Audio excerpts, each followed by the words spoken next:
Hello, YouTube. This is Michael, and I'm coming to you with what I would call a personal confessional.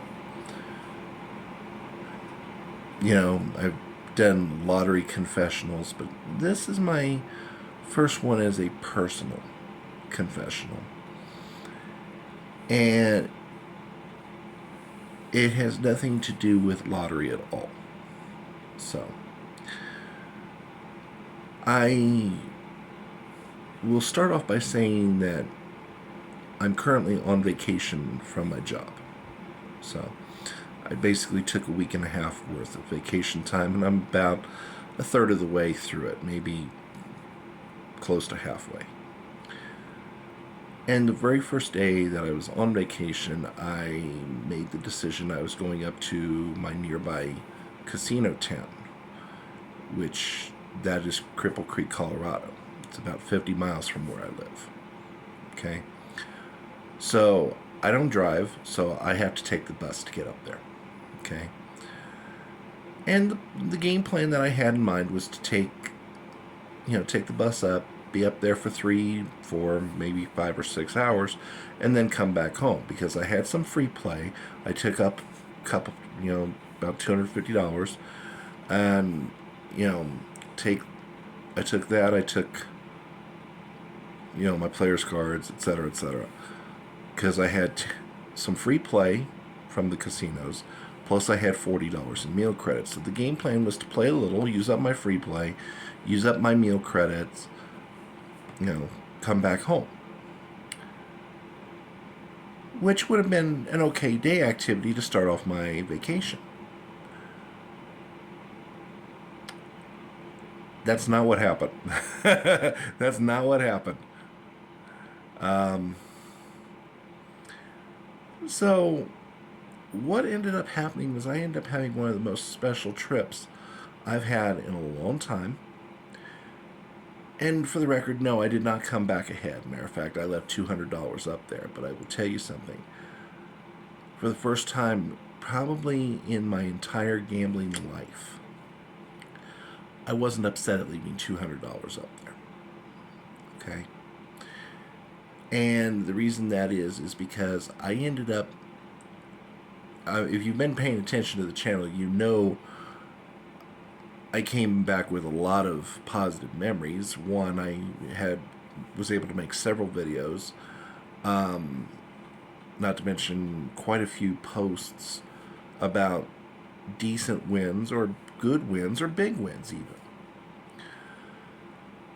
But also part of it was for one 72-hour period, because basically I was up there for 3 days. I came back more than 48 hours after I went up. So I went up basically like 3 or 4 in the afternoon on Thursday, and I didn't come back until 6 p.m. on, actually about 7 p.m. on Saturday. So I was up there for basically 2 days, 2 nights. And between what comps I had, what comps I earned, and everything, basically, I got 2 free comped rooms, which I will talk about here in a moment.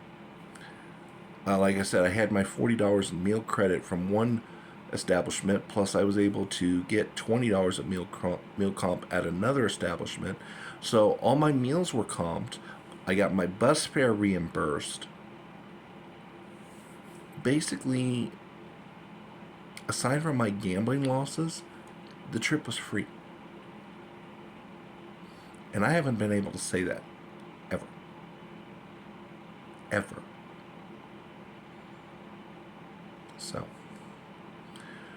So night 1, Thursday night. So I'm up there, and I'm at the Triple Crown, which consists of 3 individual casino units, but they all operate under one umbrella. The Brass Ass, Midnight Rose, and JP McGill's.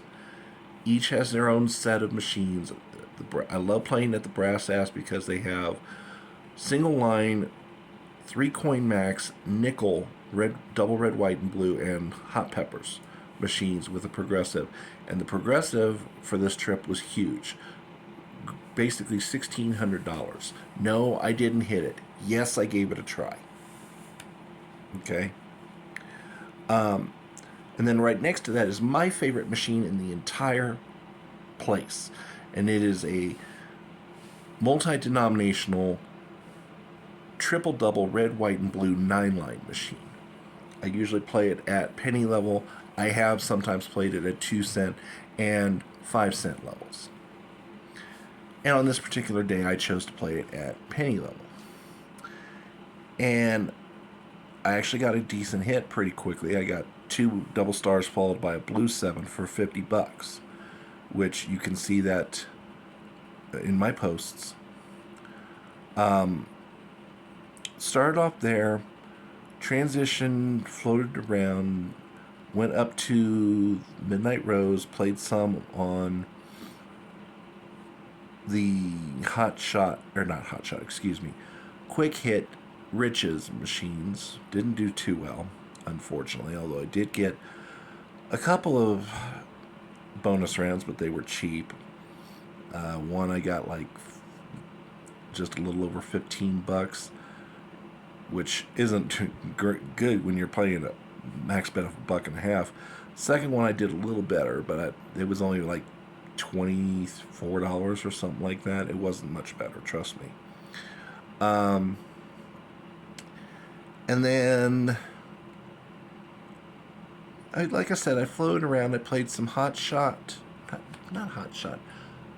I would ultimately play Hot Shot in the Brass Ass, but no. Smoking Hot Stuff is what I played. I played a little bit of that. I did play some of my 5-line, quarter, triple, double, red, white, and blue. And basically the way it all worked out was, I would hit a little bit on one and, I'd be up. I'd lose on the next one. I'd either get back to even or I'd be down a bit. Then I'd hit again. And I was basically floating at about even. And as luck would have it, I finally managed to make my 280 base points necessary to get my bus fare reimbursed. And on top of it, they were offering if you got 300 base points, then you got a 3 times point multiplier for the remainder of the evening up until midnight. And I'm like, okay, well, 280, 300, there's not much difference. I might as well try for the 300. So I get to the 300, plus I was thinking, okay, I think it takes 300 points to get a free room. So why not try for it? So I get to 300, I go get my bus fare reimbursed, get my $35 back, got my 300 points, go up to the hotel room, and that's when I get a little bit of bad news. That, nope, it's not 300, it's 500. I went, ow. Oh boy. And at this point I was debating, do I try for it or do I just be like, okay, well, you know what, I'll play for a little while longer and whatever happens, happens. I think I started off with the thought of whatever happens, happens. But I went to the Quick Hit Riches machines in McGill's. I'm like, okay, I'll give these a try. And that's when I started getting some wins there. I got I got like a few quick hits.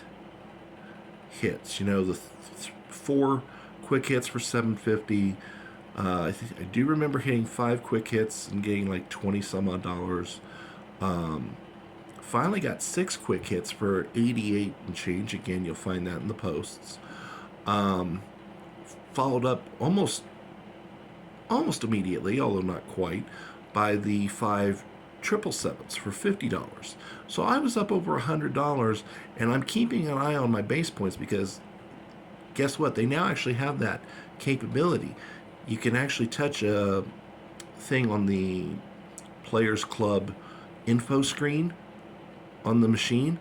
There's a little hand icon you can touch, and it'll tell you how many base points you've earned in the given day, which is great if you're trying to keep track for purposes of like bus fare reimbursement or trying to earn a free room or what have you. And I'm watching the number climb. 350, then 400. And about the time I got to 450, I'm like, okay, I'm going for it. Because this is now like 8, 9 o'clock, and I'm going, I really don't want to leave now. If I leave now and go back to the Springs now, the city buses won't be running by the time I get back, and I'll have to call an Uber or a Lyft to take me home, which costs money. So I continue playing, and I went from being over $100 up to about $20, which, yeah, that's an ouch. But I get to my 500 mark, and I'm like, okay, I can stay the night now. Pressure's off. Yay.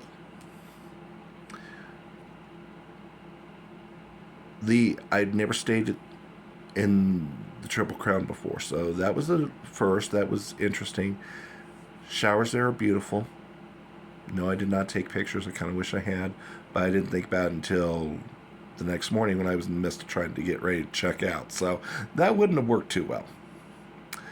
Anyway, one thing I really like that I found out is once you get the points, no, they don't take the points off your account. And on top of that, they only request a credit or debit card to put on file. They don't even hold a deposit amount. They just put a card on file. Well, heck yeah. That makes me happy.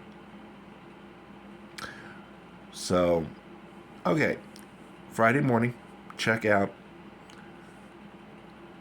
I didn't get to go to the Double Eagle the previous night because I was too busy trying to earn points at the Triple Crown.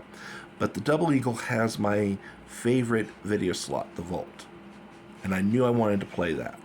So I trek up to the Double Eagle. And wouldn't you know it, basically it ends up being a rinse and repeat situation. At the Double Eagle, you only need 250 points. Yes, they will take the points off your card.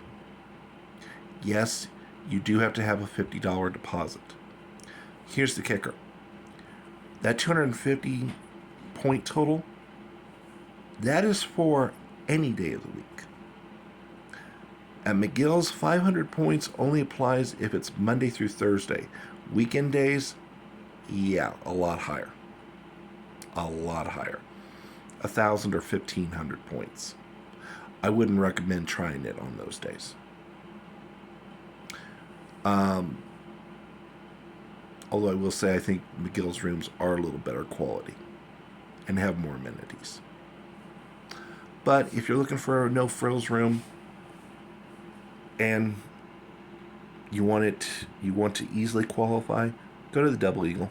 Just make sure you have a credit or debit card that can withstand a $50 hold. Okay. Long story made very short, I did it again. I earned the 250 points, got checked in, so on and so forth. My good luck held for most of the evening, but it did start to turn by the end of the night. And by the time Saturday morning came around, I'm like, yeah, you know what? I don't really want to spend another day here. As it was, I was kind of lazy and taking things slow, and I didn't get ready to get on the bus until about 6.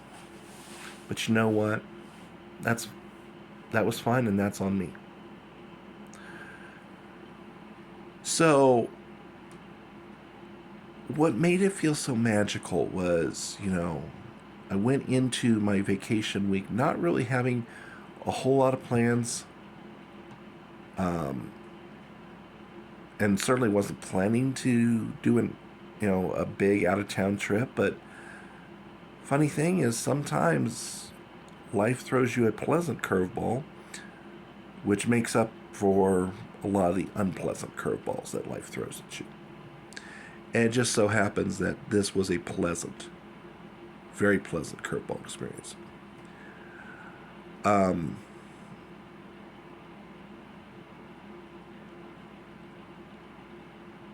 Off the top of my head, I don't know if any other properties in Cripple Creek have the stay and play promotion.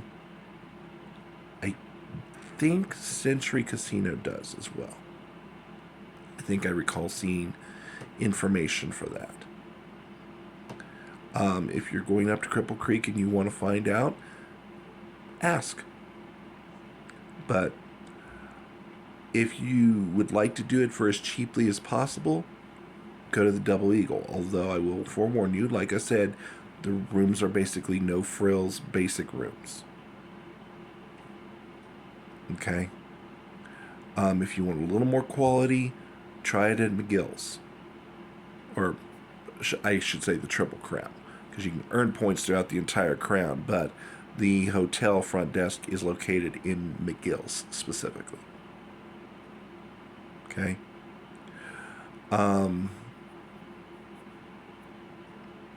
So I came home, like I said, $200 poor, but considering the value of everything that I got, 2 comped rooms, comped meals, bus fare reimbursed, so on and so forth, I feel that I ended up making a positive trade in the long run. And I could afford to lose the $200. So, honestly, I think that I came out a winner. So, thanks for watching this confessional. If you have any questions or any comments, please don't hesitate to leave a comment in the video. As always, if you like the content, please drop a like. If you haven't already subscribed, please consider doing so. It takes a moment of your time. It's free and easy to do, and it lets YouTube know that there's a place for me out here in YouTube land. So, as always, I thank you for watching, and we'll see you next time.